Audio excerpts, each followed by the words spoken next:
A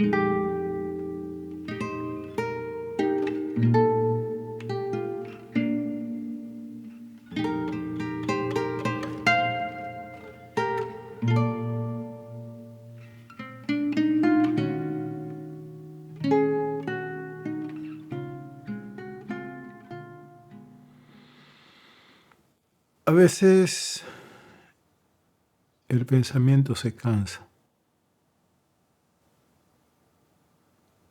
Sí, se agota de tanto intentar explicarlo todo, de buscar sentido y sostener ideas.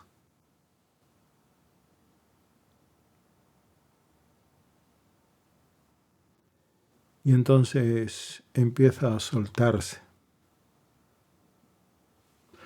No porque haya encontrado la respuesta perfecta o adecuada, no.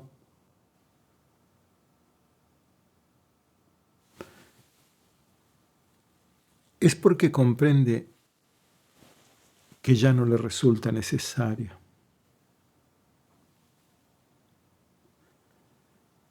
Lo que parecía urgente ya no presiona. Lo lejano de pronto está aquí, sin transición, sin causa, sin aviso previo.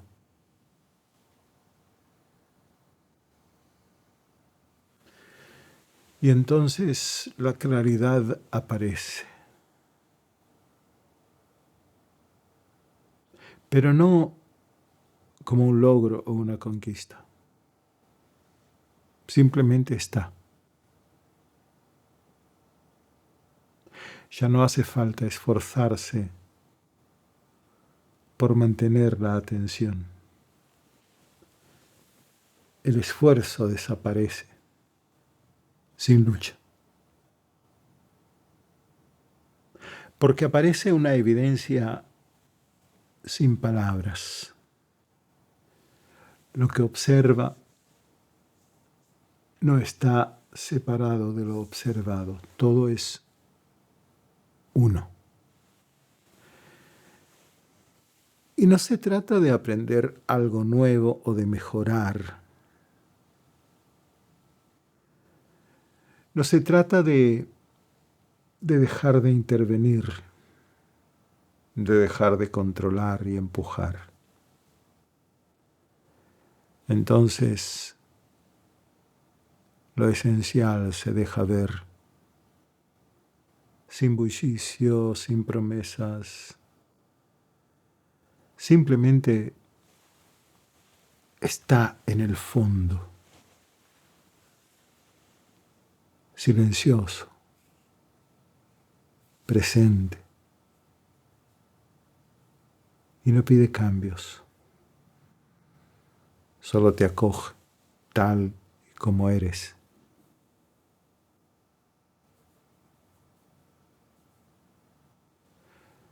No persigue lo que viene.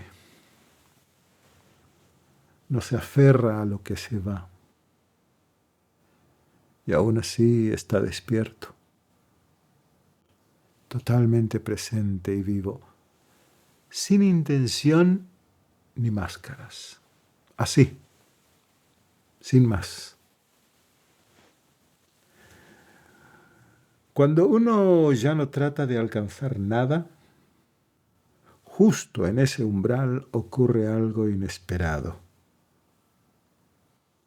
En esa renuncia callada a alcanzar un destino, comienzas a mirarte con otra claridad, no como alguien entre las cosas, sino como eso que permite que todo aparezca, que todo se mueva, que todo se recuerde. Eso ya es meditación. Estar consciente de la conciencia misma. pero no es una técnica, no es un método, no se logra con esfuerzo o atención, solo sucede, solo ocurre cuando no se esfuerza. Es una atención limpia que no intenta corregir el flujo de la mente.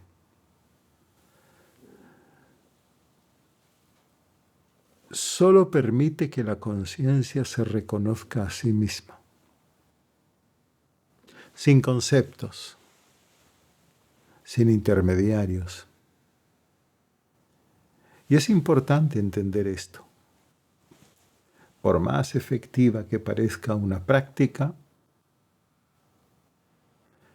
un método, una técnica, no puede llevarte a lo que ya eres. Ninguna técnica puede darte lo que nunca perdiste. Toda práctica implica distancia. Supone que somos sujetos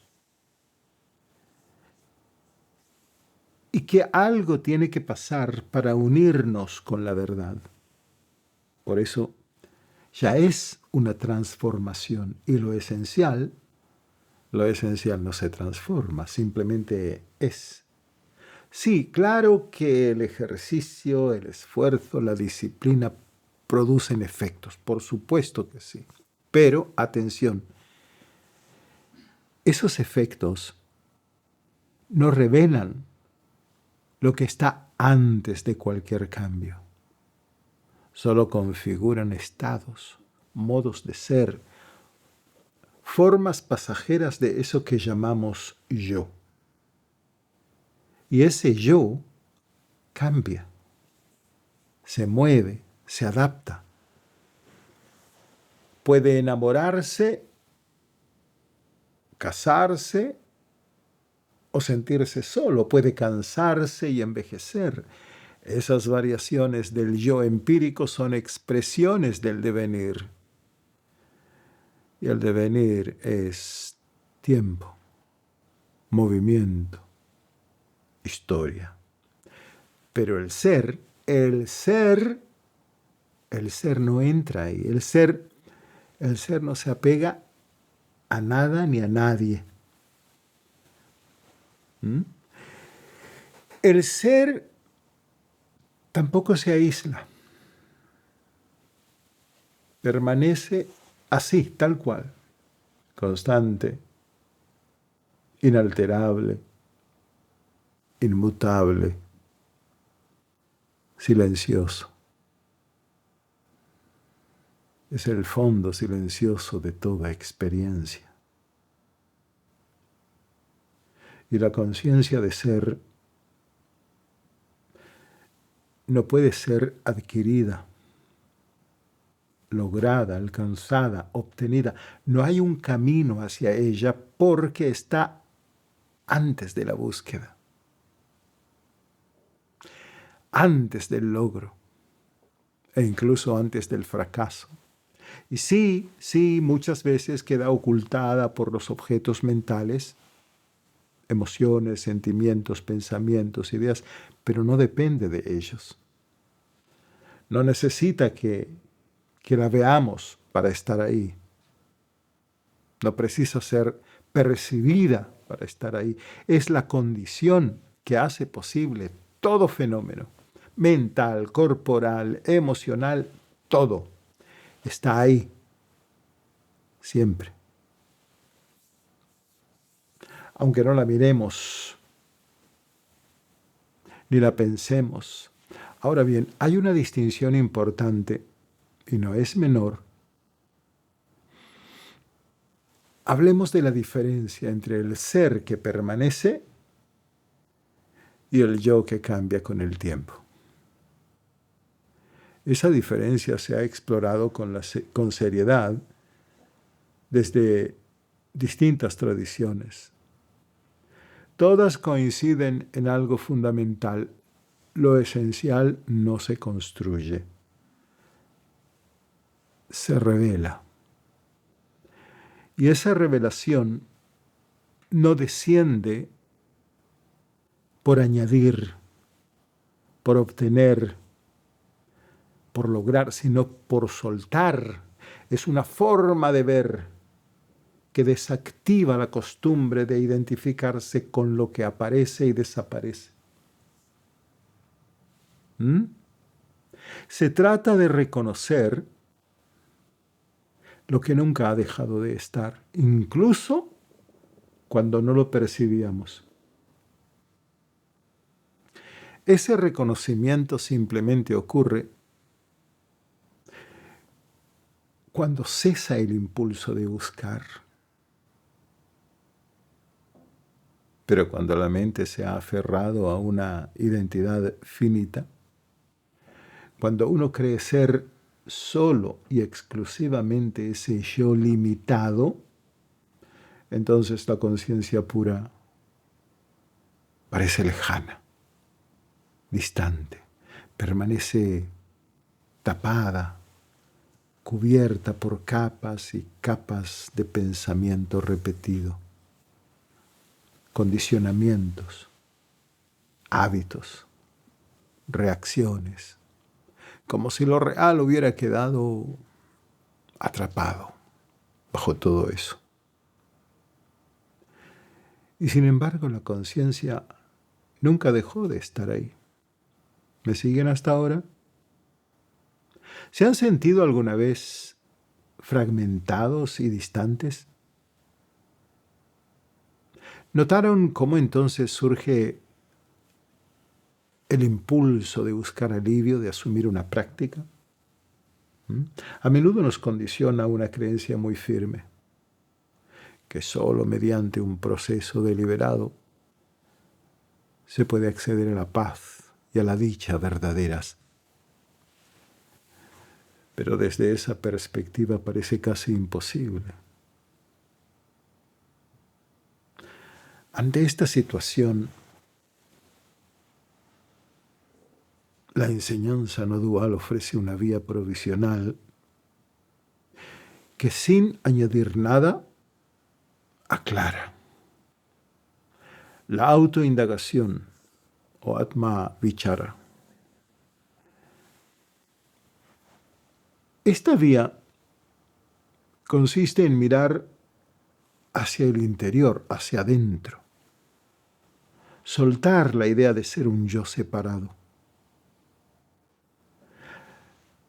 La autoindagación solo apunta a reconocer lo que ya está presente. Pero cuando la identificación con el pensamiento pierde fuerza, se percibe una presencia que no depende del tiempo, que no está construida con esfuerzo.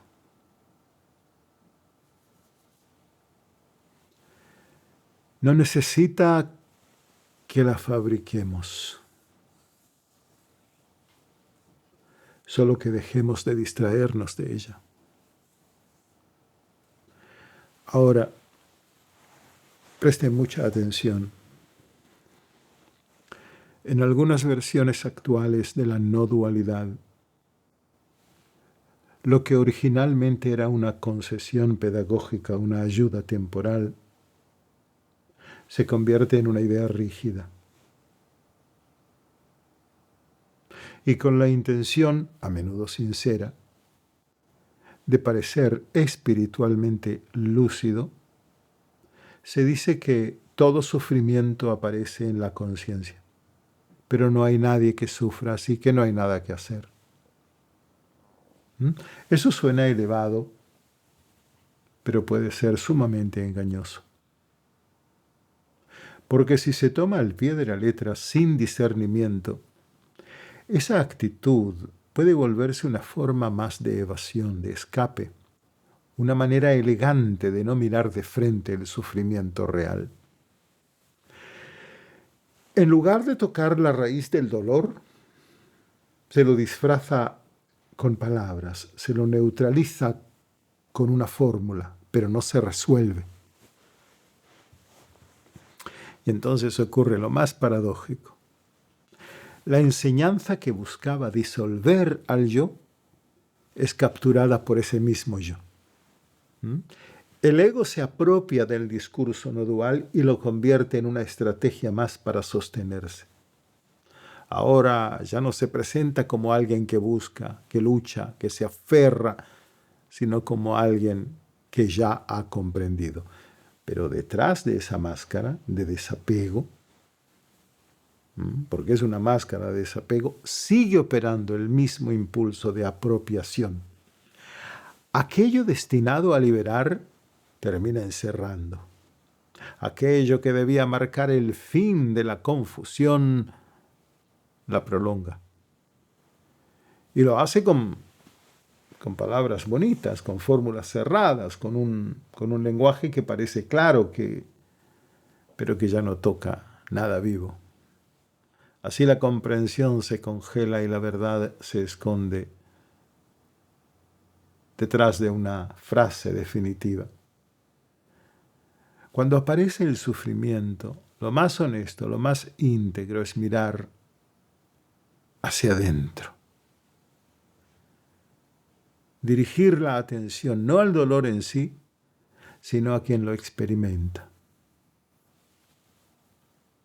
Porque sufrir en el fondo siempre implica una búsqueda de alivio, de descanso, de salida.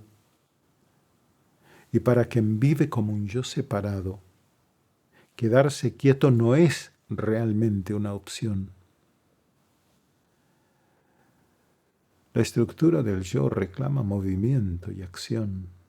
Siente la necesidad de responder, de actuar frente al malestar. En verdad, solo cuenta con dos opciones. La primera, buscar alivio afuera, en objetos, sustancias, actividades, distracciones, relaciones, estados mentales.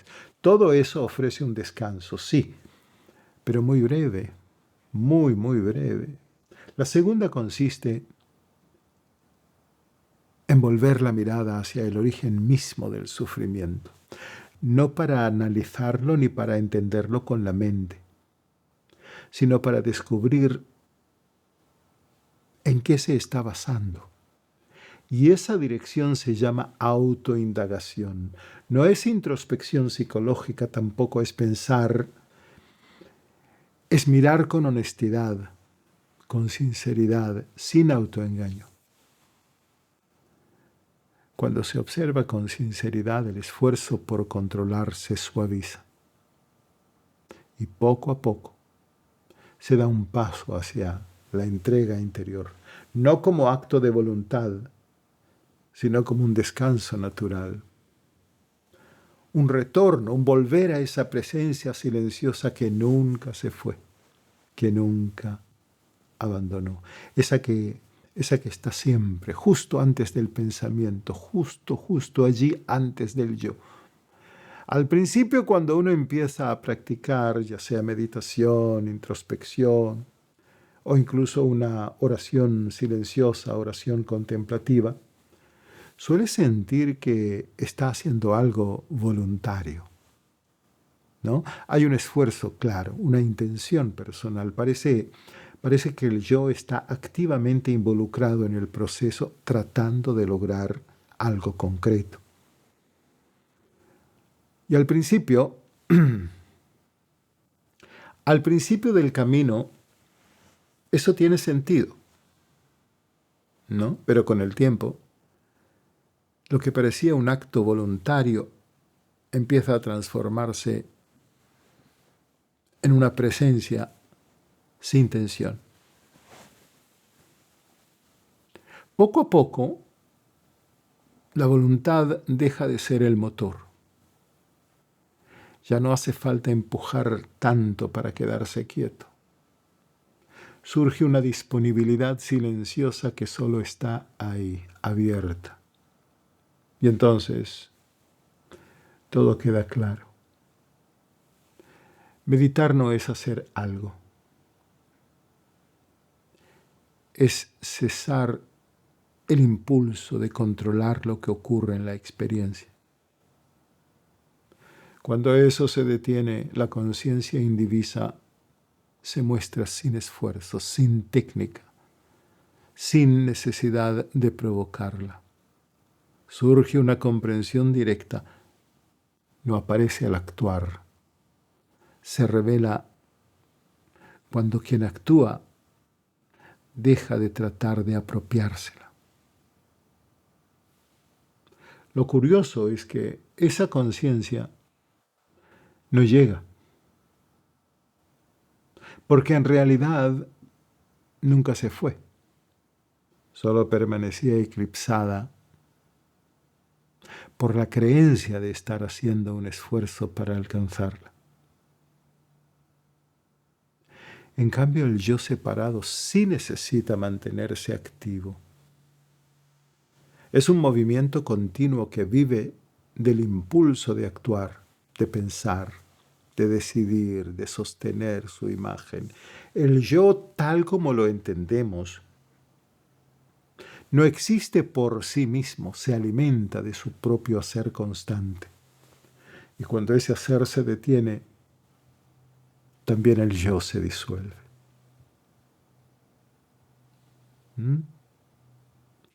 Mientras esa diferencia no se vea con claridad, la práctica va a seguir siendo un esfuerzo. Y mientras uno se sienta así, ese esfuerzo tiene sentido. Lo importante es sostenerlo con atención, con honestidad, con disciplina. Porque solo se trata de acompañar el proceso hasta que algo madure por sí solo.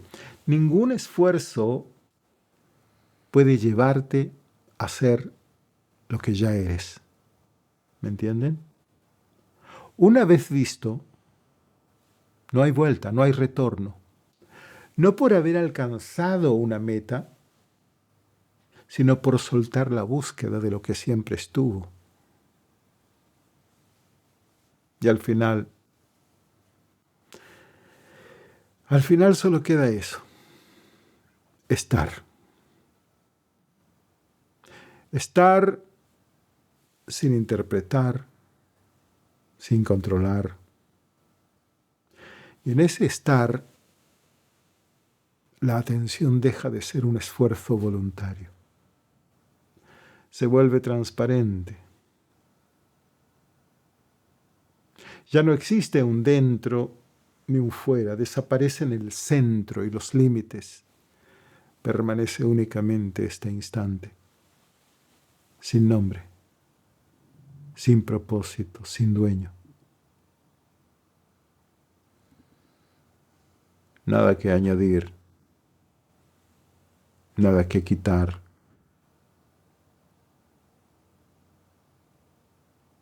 Nada que hacer. Lo que somos ya está presente. Y cuando eso se ve, el tiempo se disuelve. Y se revela que el camino, que parecía extenso, largo, agotador, en realidad nunca comenzó. No hay final porque nunca hubo un comienzo. Entonces, permanece únicamente lo evidente.